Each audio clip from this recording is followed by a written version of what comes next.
This guy's giving us a lesson in terrible writing. Now, like a lot of people, I tuned into the first episode of She-Hulk last week with, how can I put this, somewhat modest expectations. Basically, I expected the show to be just another lazy Marvel TV product, written and shot as quickly and cheaply as possible to keep the content sludge pipe flowing, with lame attempts at witty humour and an extra large helping of complaints about how I will give him that. Marvel, I don't know. I really liked Moon Knight, but it definitely feels like some of the Marvel shows. I mean, it's hard to say that they're low budget and rushed because like look at everything else we've gotten from Marvel, and comparatively, sure, that's what they are. But when you have a company that makes projects like they do, they're not all gonna be like to the same, fucking high standard and high production value. Like especially not a TV show. Because TV show isn't going to make you as much as a movie. So what are you going to put more resources into? generally awful and stupid men are, and well, that's exactly what we got. And I think one particular scene towards the end of the first episode pretty much encapsulates everything the writers wanted to accomplish with this show. I'm great at controlling my anger. I do it all the time. When I'm catcalled in the street, when incompetent men explain my own area of expertise to me, because if I don't, I will get called emotional or difficult, or I might just literally get murdered. So I'm an expert at controlling my anger because I do it infinitely more than you. Are you serious? Oh my Okay, I do agree, as a woman you go through some heinous shit on the daily. But I agree with her on that. I get lost when she says that she, is better at controlling her anger, or does it. Maybe she does do it more frequently, but she hasn't done it to the scale Bruce has done it. If you say, hey, like you control your you really have these issues like once or twice a month. I have these issues once or twice a day. Fair. But I think you have to scale it, all the shit that Bruce has been through. So I don't think she's wrong in saying that she's had to learn how to control her anger. I think where she loses people is when she compares it to Bruce. Because if you know Bruce from the comics, I know like not everything from the comics is canon. He's been through some fucking shit, man. He's been through it. My goodness, whatever could they be trying to tell me here? Now, as tempting as it is to sit and mock She-Hulk for its awful writing, cringy dialogue, flaccid CGI, heavy-handed gender politics, amateur acting, nonsensical editing and terrible pacing, but don't worry, I'll come back to that in another video. I've only seen 2 episodes. I can't comment too much on what he's saying. I don't think it can be that bad. All right, I'm gonna watch the rest of the episodes that are out. What's out now? Like 3 or 4, maybe 5. I'll catch up. But I don't think it's that bad. And I like these shows where it shows a superhero in like normal life. Like, cause from what I've heard about the show, that's what she does. She's trying to get a date. She's working. This and that. And I like that. I like that side of the heroes. It's a filler show. Maybe it's what they would be like getting at that point, but it's not always a bad thing. Believe that. I actually wanted to use this show for something positive for a change, because the more I think about it, the more I realise it's basically a textbook example of how not to structure a story and how not to develop a protagonist. So why not turn it into a bit of a learning experience for all of us? Grab your pens and notebooks, dear viewer, because it's schooling time. Now, as hard as it may be to believe, it is actually possible to make Jen's infamous rant function in context. But the problem with this episode is twofold. 1, it doesn't actually show us any of the things she's complaining about, and 2, it fails to establish Jen. It did show her getting catcalled, but like, I don't want to say she didn't control her anger in that sense, because like maybe she did truly feel threatened and like she needed to Hulk out. And she also just got the powers, whatever. But that did happen. So they do show her getting, catcalled and fucked with from the dude at work. So they do show it. Jen as a sympathetic, likeable character that we care about. The writers wanted a big emotional payoff with this scene, but they were either unable or unwilling to give us the setup that it needs to work. So let's explore how and why they failed and how they could have done it better. The problems begin in the very first scene where Jen's rehearsing a speech that she's about to give in court and her two co-workers are listening in. Now naturally her female companion is positively brimming with praise. I mean, this girl just can't say enough good things about her to the point where it becomes almost uncomfortable to watch. But pay attention to this scene, 007, because this is the very first time we meet our protagonist. It's the first chance we get to assess her demeanour, her personality, her mannerisms, and even her work environments. This is where the writers need to establish her as someone likeable, someone relatable, someone the audience can become invested in. But how I to think do she's this? funny, Do likeable. they give her razor-sharp dialogue, a witty, fun, charming personality that you can't help but warm to? Maybe work in a few little flaws, insecurities, and shortcomings to make her more human and relatable. No, they just have another character straight up tell us how amazing and smart and capable she is. She's fierce, she's a girl boss, she's crushing it. The script doesn't trust the audience to form their own opinions about this character, so it just straight up tells you what to think about her. She's great because we say so, okay? Don't question us. This kind of thing is a hallmark of weak, insecure... I mean, isn't that exactly what they like was done with Iron Man though? Like billionaire playboy philanthropist. Like, yeah, throughout the movie, your opinion of Tony might change, you know, in the first Iron Man. But in total, or in whole, you don't think he's a good person at the start. And it very blatantly shows him as a not good person, where your opinion does change. This, her friends say, hey, you're this, this, and this. That opinion has a chance to change. I mean, granted, it's starting off with a good impression. But I don't know. You're writers who don't have confidence in their own work, and it's happening more and more in Marvel projects these days. Like Maria in Captain Marvel, who feels the need to tell the audience that Carol Danvers is funny and crazy and kind, despite the movie showing us the exact opposite. Or Loki telling his female counterpart how amazing she is, because otherwise we might not figure it out for ourselves. You did it on your own. You ran rings around them. You're amazing. I noticed a trend in who this guy is going after.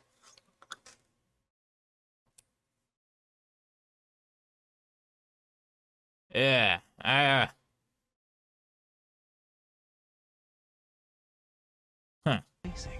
This is not how writing is supposed to work. The I only agree voice with of that. contention in the room comes courtesy of a man, but that's okay because he's quickly silenced and sent away with his tail between his legs. Yup, it's a Marvel show alright. But let's take a step back from that and think what this does for Jen's character But he's a development dick, though. and that Like, all-important he's scene just later in the written out as a episodes. dick, What it tells which- me is that Jen is so yeah, already get him out. firmly in control of her life, her work environment, and the people around her. She's able to quickly and easily deal with objections, dissenting voices, and challenges to her authority. This dude That's a is good thing, definitely- right? Well, not really. Keep in mind the This dude is conversation later in definitely, the like, episode talked about Andrew Tate and how he's like, how he might have a point.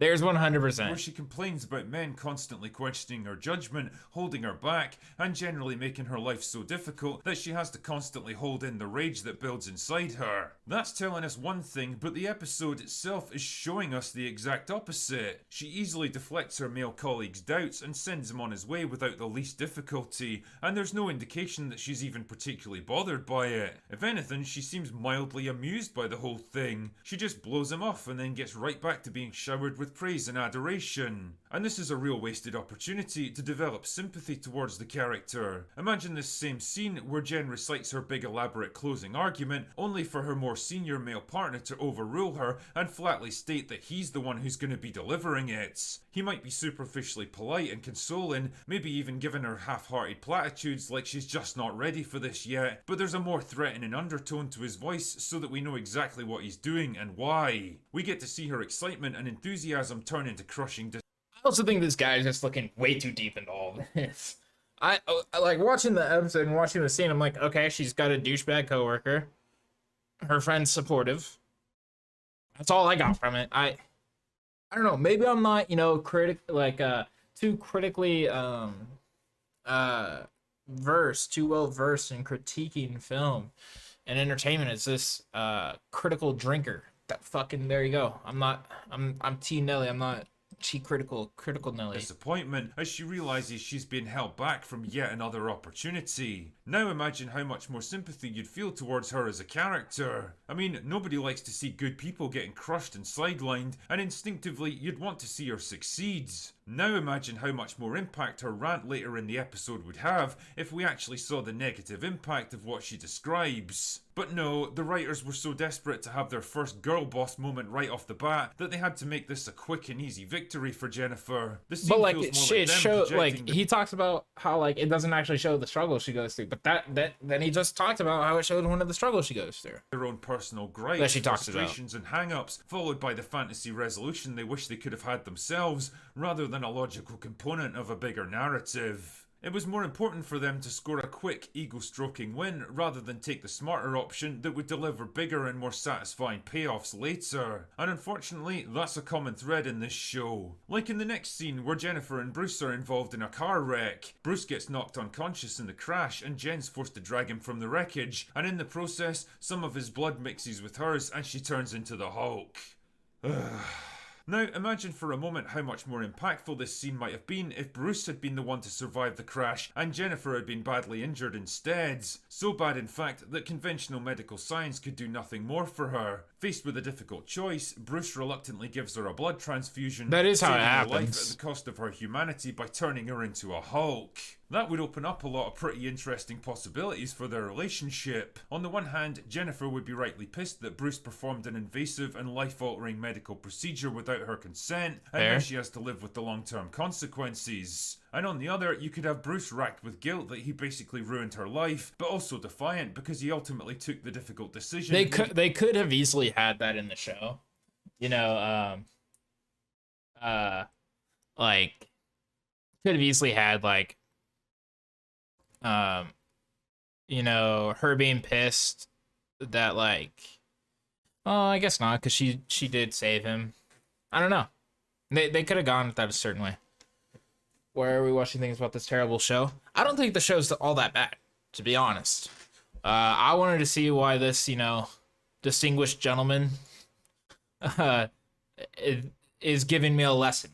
I want to know what his credentials are for a lesson in writing. But he's also just contradicting himself this entire video, for the most part. Needed to keep her alive. That could result in a lot of conflict, but also a lot of very emotionally satisfying scenes between the two of them. But all of that would require time and effort to develop, probably over multiple episodes, and it's all just so much work. It would also mean putting their protagonist at a bit of a disadvantage, albeit temporarily, and needing the help of a man to get her out of trouble, and that's not allowed in modern Marvel writing because it goes against the rules. They couldn't have their creation lying helpless and injured on the ground. They were repulsed at the idea of a strong man pulling her from the wreckage and making him She's the main character. They're gonna let her be the hero. What? That's such a dumb thing to complain about. important decisions about her future without her inputs. And so, just like the opening scene that could have been the setup for a satisfying emotional payoff later, they instead took I don't the know, I'm short-sighted into the option show. and went for a quick, easy, Like, and generally cheap speaking, win. I'm only 2 Of course, episodes Jen in, doesn't but I don't need think Bruce's it's help. terrible. Of course, she wrenches a buckled car door open, despite that being almost impossible for any human without heavy cutting equipment. Of course, she carries his unconscious body away from the wreck, despite him weighing 50 or 60 pounds more than her. She's awesome. She's a boss. She's killing it like she always does. And it's only because of this weak, dumb man's injured body that she happens to get some of his blood on her. What a That's not the selfish angle they arsehole. take at all. What? Anyway, so she hulks out and wakes up sometime They don't take later that in the angle- bushes outside angle a bar toward it in the at middle all. of nowhere, and after staggering into the bathroom, she immediately encounters a group of comically helpful women who slather her in makeup, force her into some cheap clothes, and send her on her way, only for her to run into a group of evil men outside. I mean, I assume they're evil because that's clearly what the writer wants us to think. The problem is that they don't really do anything all that bad. I mean, they show some mild interest in Jen, who's clearly not interested, and when they persist, she hulks up and almost kills all of them. And it's only the intervention Okay, I'll give him the point that she gave the rant about, like, you know, being able to control her anger when she's catcalled. She loses her anger there. She did just get the power, so I'll give her that. But also he's just contradicting himself again, because the very first thing he says in the episode or in the video is that she doesn't actually show, like, he doesn't actually give any like actual like examples of the struggles that she said she has. Look, I'm not saying that this show is like fantastic. I don't think it's like a great show. I think it's okay. I think the hate it's getting is really weird and unwarranted. Like, I'd rather watch Moon Knight. Of course, I love that show. But I don't think that this show is as bad as a lot of people are making it out to be. Sure, your opinion, whatever. But I don't know. A lot of the hate towards it is just really weird. Intervention of Bruce at the last second that saves their lives. And that's it. The big payoff here is Jen scaring the crap out of a bunch of dude bros who normally would have been scary and intimidating to her, and whose only real crime was being a bit too forwards. Now take a moment to think about this for what it really is, a logical building block of a larger story. Think about how much more impactful this might have been if it had happened earlier in the episode, before Jen's transformation. Imagine she was making her way home after a shitty day at the office, like, for example, getting passed over for a big court case, only to run into some drunken assholes who start harassing her. At first she tries to ignore them, then she I'll be honest, as a guy, like, if I'm walking out of a bar and, like, you know, 5 dudes who have presumably been drinking keep talking at me, and I'm like, hey man, like, I'm just trying to leave, and they keep at me, I'm not gonna feel the safest. Like, I'll be honest, I would like to be able to turn into the Hulk at that point. I'm a big guy. I know how to scrap a little. Nothing crazy.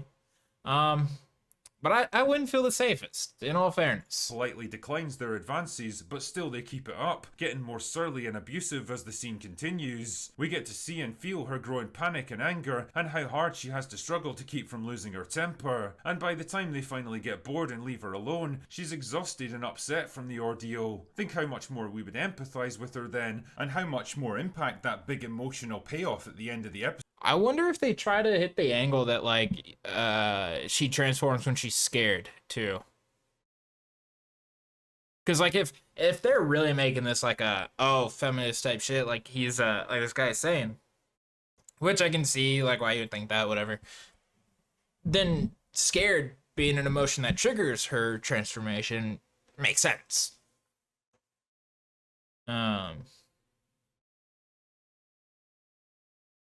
I could see them taking that angle. And in which case, then she didn't lose her anger in that scene. She just got scared as shit.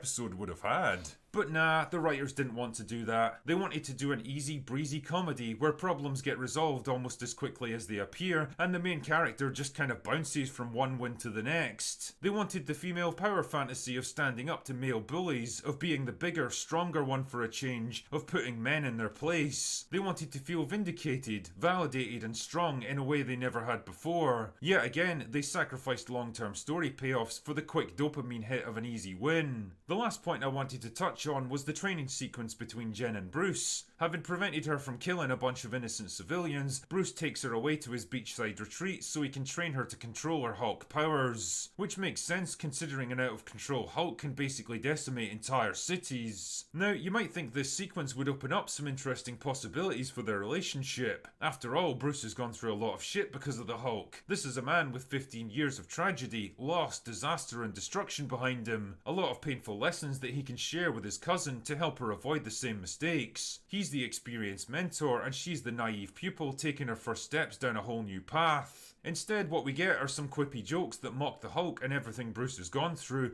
and a montage whose only purpose is to show that Jen is apparently better than Bruce in every way. She immediately excels in almost every activity, is Bruce's equal or even his better in every competitive event, and on the one occasion where he demonstrates superior strength, she openly mocks him for being goaded into showing off. It's just that toxic male pride talking, I guess. Which is...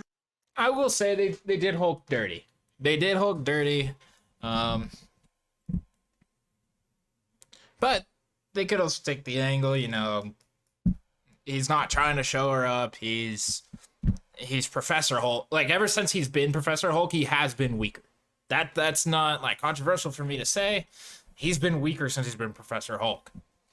Now, put her against Rage Hulk. Now we have a different discussion. Really weird because she's literally mocking him for being stronger than her when she was literally celebrating for being stronger than him seconds earlier. I guess it's okay when women do it. Actually, now that I think about it, that should pretty much be the slogan for the MCU at this point. But more importantly, it yet again blows another perfect chance to have some kind of meaningful character development between the two of them. Bruce has got nothing to teach her, no lessons to impart, and no wisdom to pass on. It's all just as shallow, insincere, and I will say I liked the scenes where Bruce was, teaching her. And then it did quickly turn into like, oh no, I know the shit better than you. I'm smarter, stronger, or whatever than you. So I would have liked to see more of that training arc. meaningless as, well, basically every single moment of Thor Love and Thunder. The only purpose of this segment is to bring us to that all-important emotional payoff. Now, just imagine how much more impactful that whole scene would have been if the writers had done everything I've suggested in this video. But they didn't. Just like the toxic male lawyer, just like the car crash, just like the drunk guy. Okay, but the dude genuinely is a dick. That guy lawyer, they genuinely wrote him out to be a dick. Guys outside the bar, this episode is all about having Jen breeze through every situation with absolutely no difficulty. It's all about the easy wins, the cheap dopamine hit, the constant search for validation and ego stroking. What you ultimately end up with is less of a story with properly constructed setup leading to satisfying payoffs, and more of a kind of group therapy session. A chance for the writers to project all of their hang-ups and gripes and petty first world frustrations onto a bunch of I will say I'll agree with that. I'll agree with, I don't know about that last bit he's saying, but I'll agree with the sense that making her kind of, like they lost a good chance to have a really interesting, like an even more interesting story. Is this cracked? No, I think he's good. They missed out on having an even better story by not letting her struggle. Giving everything to her and making everything easy for her right off rip. They lost a chance for a really good story. I'll give them that. Men that can be quickly and easily knocked down by their idealized self-insert persona. It's not about telling an interesting story or faithfully adapting the source material. It's about them. It's about making them feel better, stroking their egos, validating their life choices. It's weak, cheap, selfish writing from people who either can't or don't want to produce anything better. But hey, if you've got any interest at all in the business of storytelling, then She-Hulk is basically a perfect example of what not to do. And that being the case, maybe it does have a useful purpose after all. Now, since I've Okay. Again, I don't think the show is great. I don't think it's as bad as a lot of people are letting on. And I think a lot of his complaints were pretty mid.